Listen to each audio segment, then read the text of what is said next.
మొన్న ఎన్నికలు వచ్చాయి. 2024 ఎన్నికలు ఒక చరిత్రను సృష్టించిన ఎన్నికలు ఇవి. ఆ రోజు అందరం ఆలోచించాం, రాష్ట్రాన్ని పునర్నిర్మాణం చేసుకోవాలి, మళ్ళీ దగాగాబడ్డ ఈ తెలుగు జాతిని నిలబెట్టవలసిన బాధ్యత ఉందని తెలుగుదేశం, జనసేన, బీజేపీ 3 పార్టీలు కలిసి పోటీ చేశాం. పవన్ కళ్యాణ్ గారు కానీ, నరేంద్ర మోడీ గారు కానీ పూర్తిగా సహకరించారు. ఇది ఒక చరిత్ర. 93% స్ట్రైక్ రేట్. ఈరోజు నేను చెప్తున్నా, మన మీద చాలా ఆశలు పెట్టుకున్నారు. కార్యకర్తల్లో యాస్పిరేషన్లు ఉన్నాయి. ఇప్పుడు నేను వస్తే కాగితాలు ఇస్తూనే ఉన్నారు. ఇది నాకు కొత్త అనుభవం. ఎప్పుడు కూడా కాగితాలు ఇచ్చేవాళ్ళు కాదు పదవుల కోసం. మీలో యాస్పిరేషన్లు ఉన్నాయి, ప్రజల్లో యాస్పిరేషన్లు ఉన్నాయి.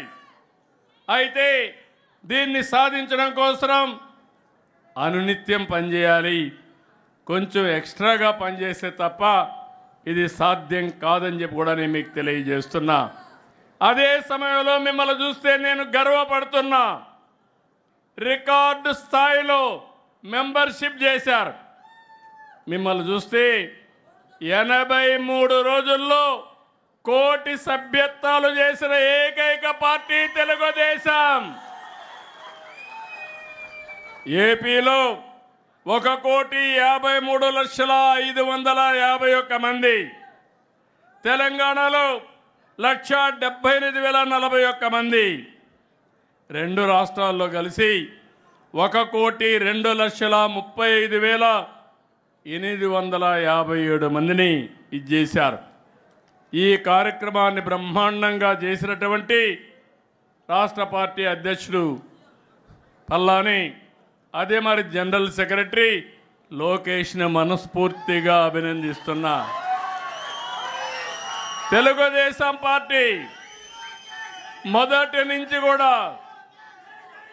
కార్యకర్తల కోసం ఆలోచించిన పార్టీ. ఓసారి నాకు బాధ కలిగేది, నిద్రపోని రోజులున్నాయి.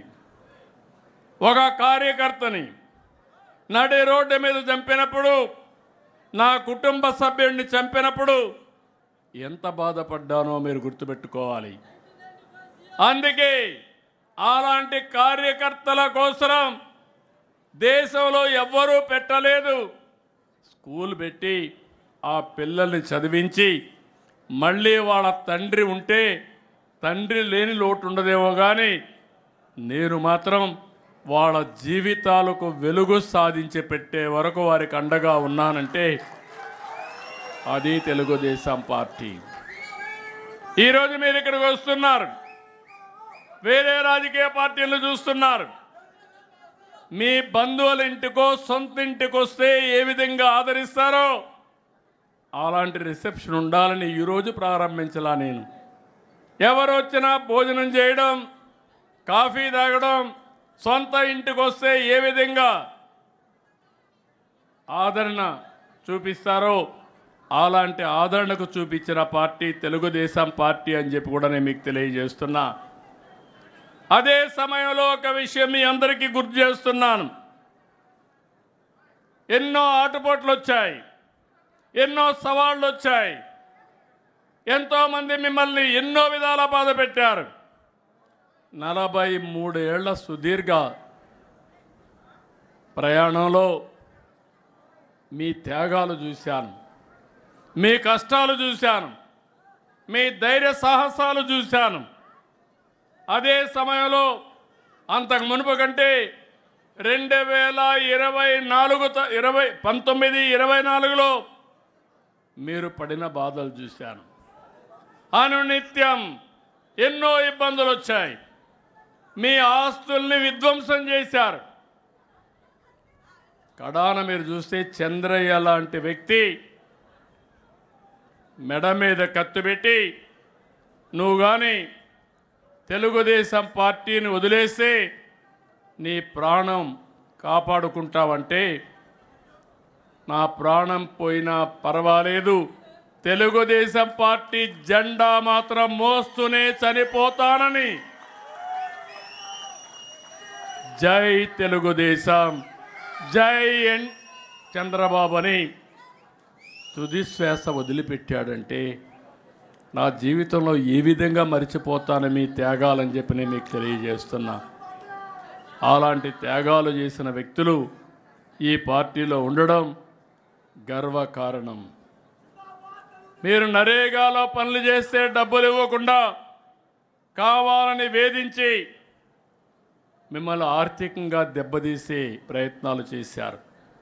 ఓసారి బాధ కలుగుతుంది. ఎప్పుడు రానటువంటి సంస్కృతులు ఇవన్నీ. రాజకీయాలు అనేటివి ప్రజాహితం కోసం పనిచేస్తాం, ప్రజల కోసం పనిచేస్తాం. కానీ వీళ్ళు చేసిన పని మీరు చూస్తే కొత్త కొత్త సంస్కృతులు వచ్చాయి. మనిషిని కొడితే లేకుంటే వాళ్ళని వేధిస్తే మళ్ళా రికవర్ అవుతారని కొత్తగా ఒక సంస్కృతి. ఆస్తుల్ని విధ్వంసం చేయడం. మనం పెట్టిన చెట్లు, అరటి తోట కానీ ఆరెంజ్ గార్డెన్స్ కానీ ఇలాంటి గార్డెన్స్ నరికేసి ఆర్థికంగా దెబ్బతీస్తే వాళ్ళని కుంగదీయచ్చని చెప్పి ఆలోచన చేసే రోజులు ఇవి. అయినా కూడా మీరు ఏమాత్రం భయపడకుండా నరేగాలో డబ్బులు ఇవ్వకపోయినా, నీరు చెట్టు డబ్బులు ఇవ్వకపోయినా, మీ ఆస్తులు విధ్వంసం చేసినా మీరు ఒకటే ఆలోచించారు, ఈ రాష్ట్రం బాగుంటే మళ్ళా నేను సంపాదించుకుంటాను, నా ఆస్తి పోయినా పర్వాలేదు, నా రాష్ట్రం బాగుండాలని తప్పించిన మిమ్మల్ని నా జీవితంలో ఎప్పుడూ మర్చిపోలేను. అలాంటి కేసులు చాలా చూశాను. అందుకే నేను ఒకటే చెప్తున్నా, ప్రతి ఒక్క కార్యకర్త చేసిన త్యాగాన్ని గుర్తుపెట్టుకుంటాం. అదే సమయంలో మీ అందరికీ ఒకటే విజ్ఞప్తి చేస్తున్నాను. నేను బయట వస్తే కిలోమీటర్లు పరిగెత్తిన కార్యకర్తలు ఉన్నారు. అదే పని. ఓసారి ఎన్నో ఇబ్బందులు క్రియేట్ చేసినా, ఇండ్లల్లో ఉండడానికి వీలు లేకపోయినా పార్టీ కోసం పనిచేశారు. ఎన్నో కేసులు పెట్టారు. మా తమ్ముడు చెప్తున్నాడు, తప్పకుండా 95 సీఎంగానే ఉంటా. మీకు డౌట్ ఏం అవసరం లేదు. మంచికి మంచిగా ఉంటా. ఎవడైనా చెడు చేసి తప్పించుకోవాలంటే తాట తీస్తా. దాంట్లో సందేహం లేదు. శ్రీకృష్ణుడు కూడా తప్పలేదు, దేవుడికే తప్పలేదు. తప్పు చేసిన శిక్షించకపోతే మంచిని కాపాడలేము.